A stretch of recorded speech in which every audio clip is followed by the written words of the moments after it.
Hi, good morning, and welcome back. Because we are going to continue right along. We're in Which Way to Freedom? The Underground Railroad. We are in this book for this section of Poem Praise 2. Right now, we're on page 14. And the question is, what were stations? And who were station masters? Now, the Underground Railroad stations were safe houses, places where fugitives could find shelter.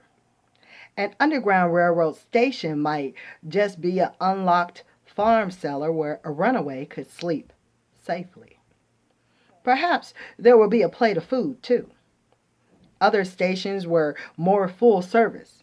Some of the people who ran the safe houses, the station masters, fed and clothed whole families of runaways and gave advice on where to go next.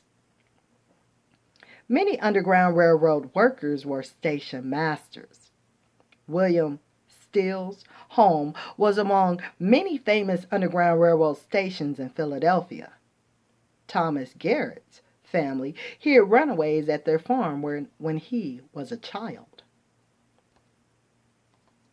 So he saw it as a child, so he grew up in regards to what he saw.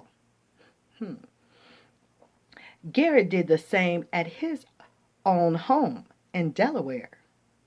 Reverend John Rankin's home was one in a chain of safe houses that conductors shuttled runaways to as they made their way through Ohio. There were stations with hidden rooms behind bookcases and trap doors under rugs. These secret rooms were used for hiding when lawmen came looking. Towns like Springboro, Ohio, that were built by Quakers, even had tunnels that connected homes. Tunnels that connect homes. So kind of like I'll be at your house in about a minute. Real talk. Because there's a tunnel. Secret knock when you get to the knock of the tunnel. Underground city. All right. On to the next one. Did station masters send secret messages? Underground Railroad workers had to use secret codes and signals to safely pass along information, to safely identify themselves. Runaways might be told to make a bird call or use a secret knock. Station masters left fugitives know if it was safe with lit lanterns, scarves tied on gates, or quilts on clotheslines. Sometimes workers needed to send a station master a written message in code. Only Underground Railroad workers knew that 10 packages arrived Friday. 3 of them small meant expect 10 runaways, 3 of them children. Now here is an example. Let me get it in the right type of lighting. Okay, there, that's good. You see, here is an example of a letter, and then it gives a breakdown of the different codes, which we're going to go into the different codes because, I don't know, I just thought this was so intriguing in regards to the codes and the code words. You know, it's kind of like breaking it down in your mind. Say one thing in one language, but it really means something else. Kind of like when you're speaking a different language and then you have to translate it into the language that you know. Another idea. Underground Railroad code words. Underground Railroad agent means someone who made arrangements and planned routes for escaping runaways. Baggage, parcel, package, cargo, shipment, passenger, traveler. Means escaping fugitives or runaways. Brakeman. Someone in the Free States or Canada who helped new arrivals settle in. Conductor or shepherd. A person who guided runaways to safe places. Forwarding. Moving fugitives from station to station. Almost like a forwarding address. Freedom Train. The Underground Railroad. Heaven, Canada. Load of potatoes. A wagon load of runaways hidden under hay or potatoes. Station. A safe house where fugitives were sheltered. Station master. A person who ran a safe house. Stockholder. Someone who donated money, clothing, or food to the Underground Railroad. The wind blows from the south today. An alert to the Underground Railroad workers that runaways were in the area. The train is off track. No, let me repeat that one. The train is off the track. There's trouble in transporting the runaways. It's a friend with friends. Code words used by a conductor arriving at a safe house with a group of fugitives. Lost a passenger. A runaway was captured. On to the next page, and you know I'm going to show you the picture. There's a horse. Almost look like a stallion. See it? Let me get a little closer. Look at this. We're running right along. Okay. Which way to freedom? It wasn't easy for an enslaved person to figure out how to escape and where to go. Information about safe traveling routes or where to find help was hard to come by. Those who ran away often just disappeared. No one knew how they escaped or even if they made it out successfully. Enslaved people might talk among themselves about escape routes they heard of, but there was no way to know if the information was true or if it could be trusted. Asking questions could get you in trouble. Slaveholders and overseers might have spies.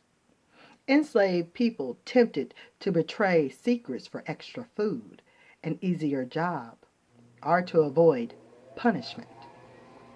Some Underground Railroad workers, called agents, spread information in creative and sly ways about safe routes and willing helpers.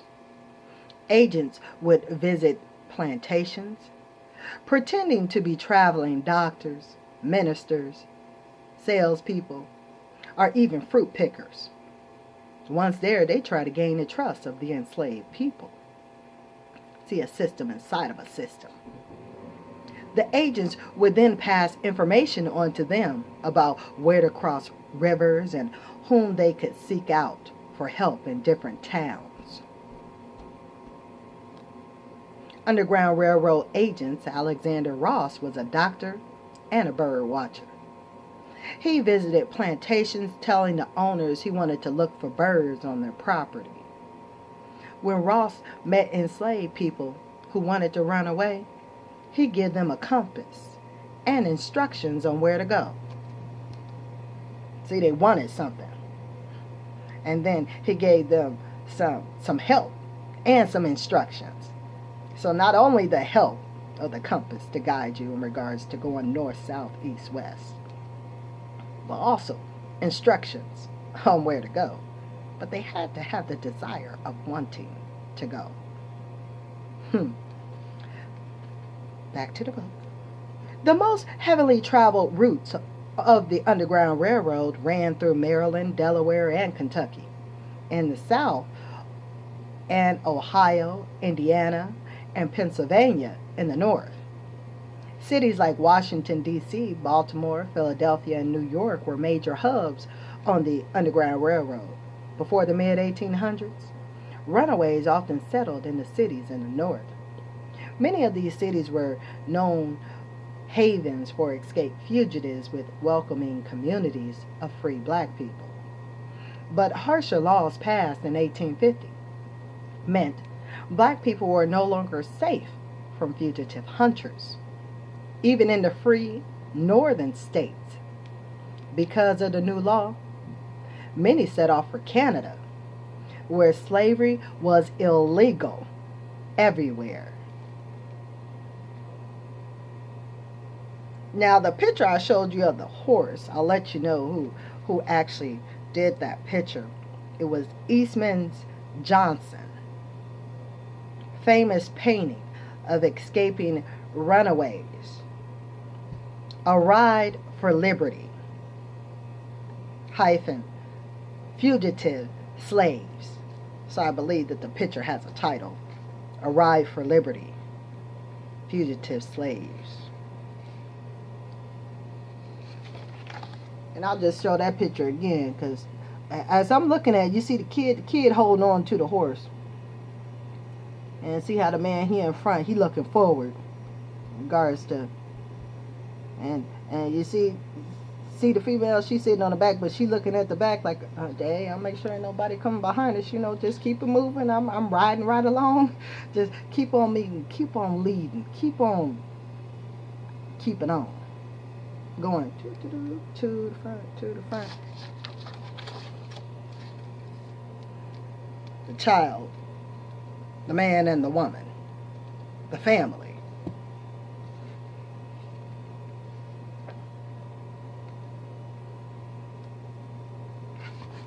And then you really can't see this, but if I bring it real close, well, probably not, but I can see it. The horse, actually, the way he has painted this, kind of make it look like the horse is looking at the camera, but it's not a picture because he painted it, but just to the fact of, I'm just looking at the different views and how they're looking and how they're seeing in regards to when you actually look at a picture.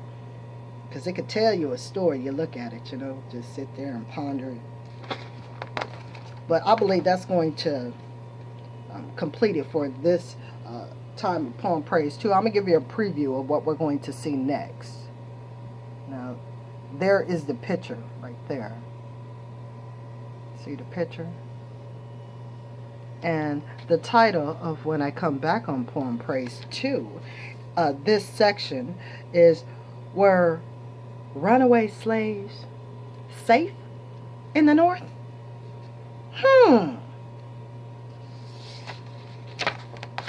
And for the rest of the day, I want you to be blessed. Be encouraged.